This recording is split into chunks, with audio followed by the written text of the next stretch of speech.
Hello and welcome to Raw Sound Entertainment's review of the 500 greatest albums of all time by Rolling Stone magazine.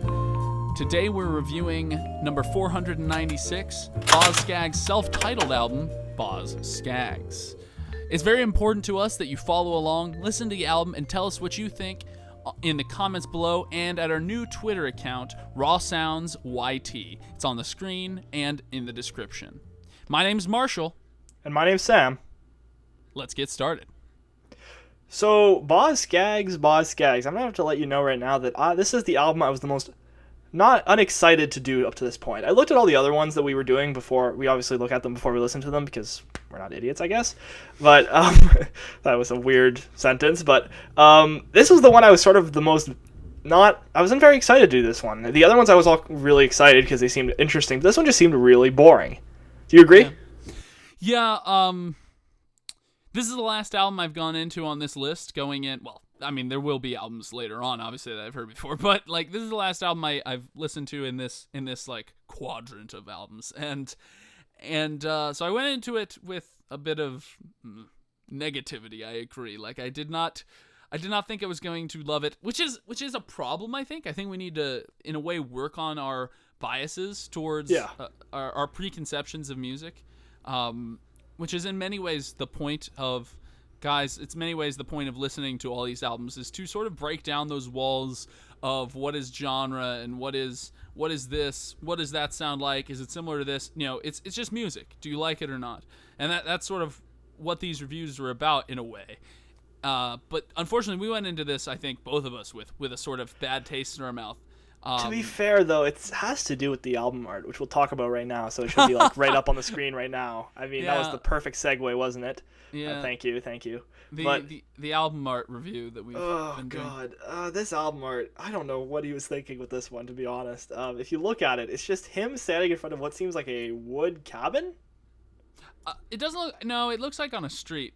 There's brick. Almost, there's a brick foundation, and there's a street going downward. It's definitely not a cabin. I don't know, that's what I got. The cabin. I guess it's not a cabin in the woods, but like he's standing there with his sort of 70s, 60s hairdo type thing. Yeah, he's got his outfit on. Look at those pants. They sort of curve out at the bottom. Very 70s. I'm gonna be really honest with you.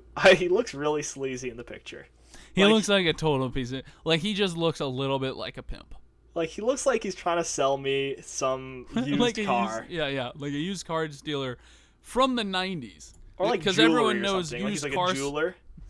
Well, what's funny about used car salesmen from the 90s is they look like they're from the 70s, and so that's why, like, you know what I mean? Like, there's something like a little off about them. They're stuck in the past.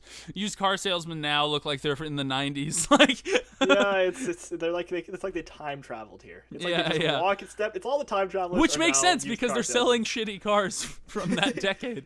So they're like, hey. They dress to match the decade that they're selling the cars from. Yeah, they're like, hey, these are nice beauties. They just came off the line. It's like, what year do you think it is, man? 1998. It's like, what? Oh shit. Anyway, but yeah, that's the title isn't great. It's got a sort of sepia tint, which I don't know if takes away from it or adds it. I don't know. And he's using one of my least favorite fonts. I could do without the font. Oh, the words? Yeah. Yeah, it's just Boz Scaggs. I don't know. And what is with the color they did the font in? That's a weird color. Like a baby blue? Yeah. It's a weird color to put on sepia. It is. It just fire whoever was the graphic designer for this. Honestly. And like it's a mess. The only thing I like about this, and this is going to sound weird, is his shadow. His shadow looks cool for some reason. You're sure it's not like cigarette butts on the floor there? Like it looks like it's just like a stain on the floor. Well, that's why I think it looks cool. His shadow almost looks like, impure. It looks rough. It looks edgeless, if you will. That's the only part I like about this. I think more shadows should look like that. I really like the clean border. I like the clean border they put around the. Oh, that's nice. Picture. Yeah. It's very clean. That's nice. Very nice. Yeah. So there aren't. The album art isn't. We just spent like 3 minutes talking about album art. Hey man, I mean this is like the top of the sort of bad scale in my opinion. I really don't think it's a good album. Like you can put yourself on your album. Just put yourself playing the instrument for. I think we should also make it clear, guys. Do not freak out if we take your your favorite band's album art and trash it, because we don't take that into account with the scores. It is just a for fun sort of thing. we're not taking the album art and saying, oh, it makes this album worse. The album art is just more commentary on the album. And it's our opinion, so deal with it. Yeah, so Ooh, okay. Oh shit. Yeah, okay, a little bit of an edgy comment to start off with. Okay, let's move right into the album here. Let's move into the songs. What was I was pleasantly surprised, to be honest. I thought my biases were gonna tank this album, but I'm gonna be honest. I thought some of the tracks were very enjoyable. Mm-hmm. I'll talk about some of my favorites. I'll Be Long Gone was probably my favorite, the second track on the album. It wasn't the longest one for sure. I mean, it was nice and pretty short, 4 minutes and 16 seconds, which is short for Boz Scaggs for sure. Boz likes to make his songs nice and long to really show the message. But I liked I'll Be Long Gone because it felt like the most interesting song on the album. It had sort of a slower vibe to it. It was much I just liked the way the lyrics sounded. Everything sounded well done. So I liked it. I just liked the song. Uh-huh. And then I'll Be Long Gone, followed by Now You're Gone, which I thought was interesting. I'll be long gone, and then, oh, shit, now you're gone. It's like, sort of, I don't know if he did that on purpose, but I mean, it's like, that's sort of how I felt. Now You're Gone, I thought it was very Fallout-esque. Like, I don't know if you've ever played the Fallout series, the viewers. I know Marshall has, but the Fallout series sort of uses old songs in their soundtrack. And I thought this was a song that would be perfect to have on that soundtrack because it sort of had the Fallout New Vegas style of really southern western songs that are like sort of the Wild West. I thought this song would be perfect for that sort of thing. I agree with you. For the most part, I think it's a little too recent, but you're right. It does have that sort of great sound for a Fallout New Vegas or for like a Fallout based in the West or in the South. Or in the country in general. Yeah. But yeah, no, you're right there. It does have that sort of feel to it. It's a good song for a soundtrack. That's probably one. Yes. As far as like soundtrack songs, we talked a little bit about that on the last album. That's probably the best song in this soundtrack. That's probably the best song on this album as far as talking about it, using it for a movie or a video game. For sure, yeah. And then finally, Loan Me a Dime, which is the 12-minute titan of a song in this album, which is just... The super power ballad of Boz Scaggs. It's... Okay, let's be careful here. I mean, that's a little...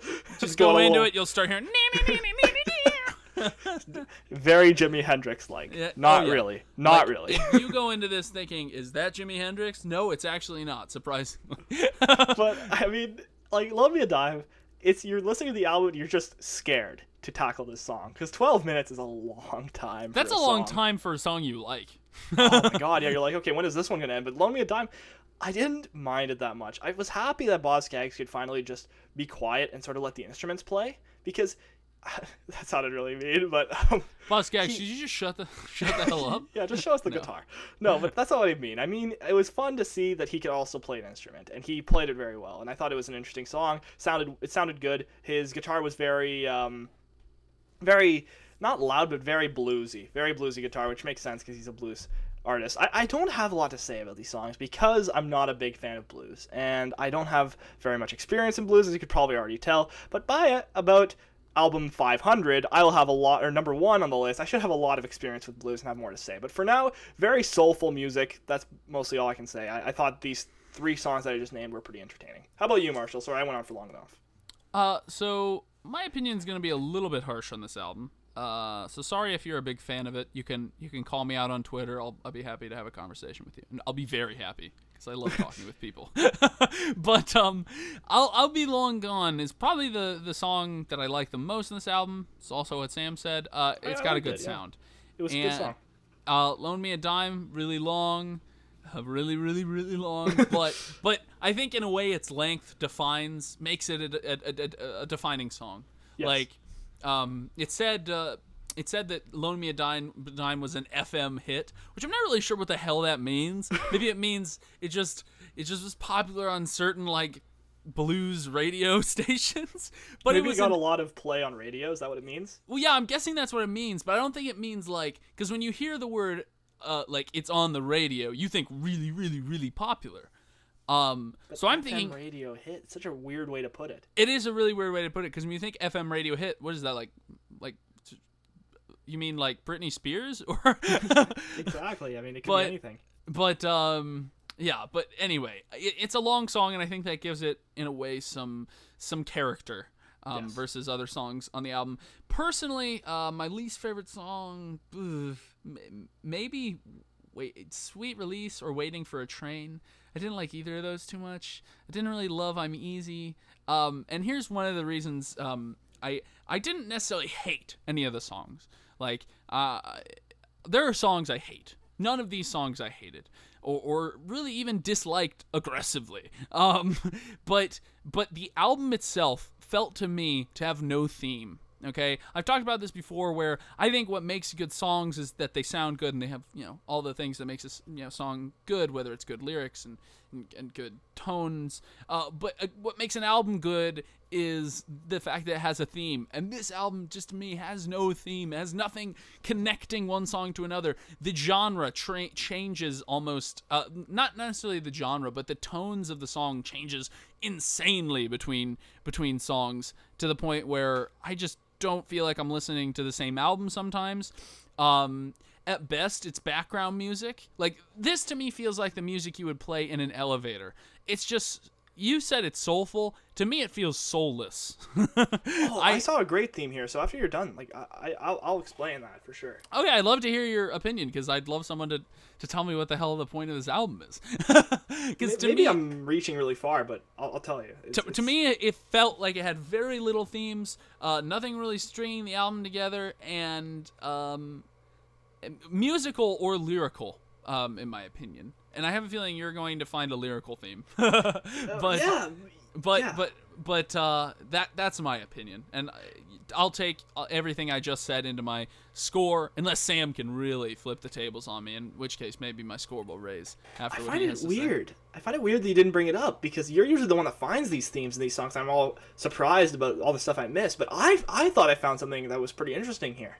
Mm-hmm. Now, this is Boz Scaggs' second album, and he was obviously not very popular by this time, I believe, because his big hits were after this. As we looked on the Wikipedia page, he went 5 times platinum on one of his albums, which was Silk Degrees. Insane.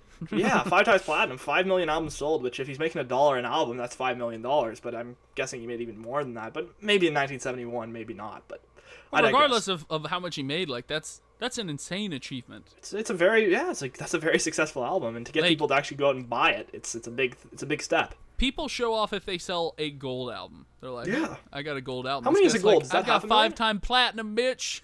Is a gold 500,000? Gold is 500,000. Okay, yeah. And people show off about that. So okay. if you can get a 5-time platinum record, yeah, you're in it. You're a great, So, I mean, there's no saying that Boz Scaggs isn't a great performer, because if he sold that many albums, oof, that's a lot. Anyway, okay. Let me attempt to explain this the way that I saw it. I'd love to hear it. So, the album starts off, I'm easy. Everything's good, right? I'm easy going, I'm happy, right? That's the way. And then, I'll be long gone. So, there's something going on where he's going to say, I'm leaving. I'm leaving. I'm done. And then, I'll be long gone another day. But then, now you're gone. Now she's gone. Now his girl's gone. So now he has to go find her. Are you literally taking the titles of the songs and stringing a story? And then waiting for a train. He's waiting for a train to go find her. Loan me a dime. And he talks about how poor he is in waiting for a train. He needs a dime to pay for the train. Sweet released. He's committing suicide because he can't find her. Whoa! Right? I would assumed you said he found her. I don't think so. Sweet Release sounds more like he's committing suicide. Shit. Now, okay, but that's my really that is going really dark. Far. But this is a bit simpler. I think he was going through some tough times during this album, because a lot of the songs deal with money and deal with the lack of money. Waiting for a Train, it's like, get off the railroad, you bum. That's like a whole theme, right? He's always like, the train conductors always tell him to get off the train because he's a railroad bum. And then Loan Me a Dime. It's just him singing about how much he needs a dime, which shows the date of this album, because a dime won't get you very far in 2015. So if a dime was what he's looking for, then he's talking about the past. So I think that's also partially like a metaphor for more money in general. Maybe so, but this is like people will still say that now. Could you loan me a dime? They mean like $20.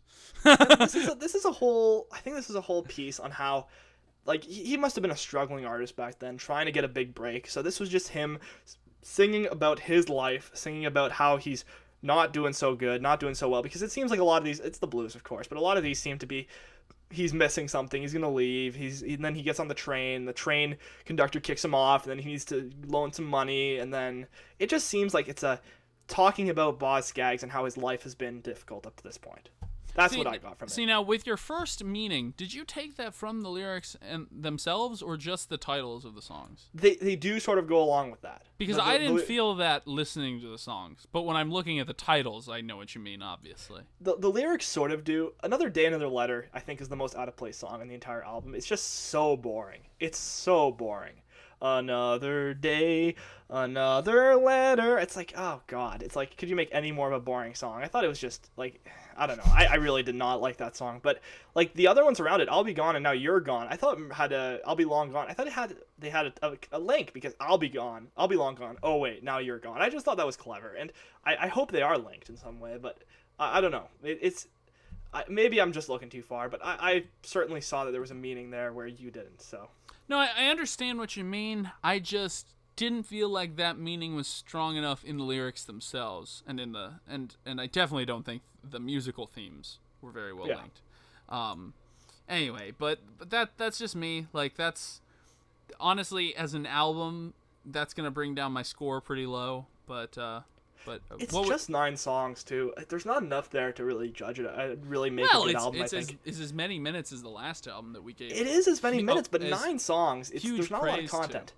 Like BB King had 9 songs, right? But BB King had a live factor in there that made the album interesting. 9 songs of just kind of generic blues.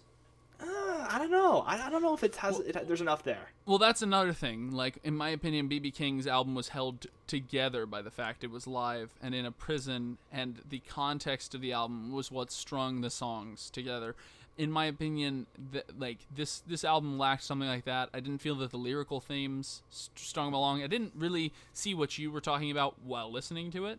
Like I said, I can see that now, but like while listening to it, I just was like, This is a completely different goddamn song. Like, this feels like, it almost felt like I was listening to Boz Scaggs' greatest hits, completely unrelated songs from each other, you know? Like, this one's from his first album, and this one's from his 12th, you know? So, what was your score that you're giving? I was thinking of giving him a 5 out of 10.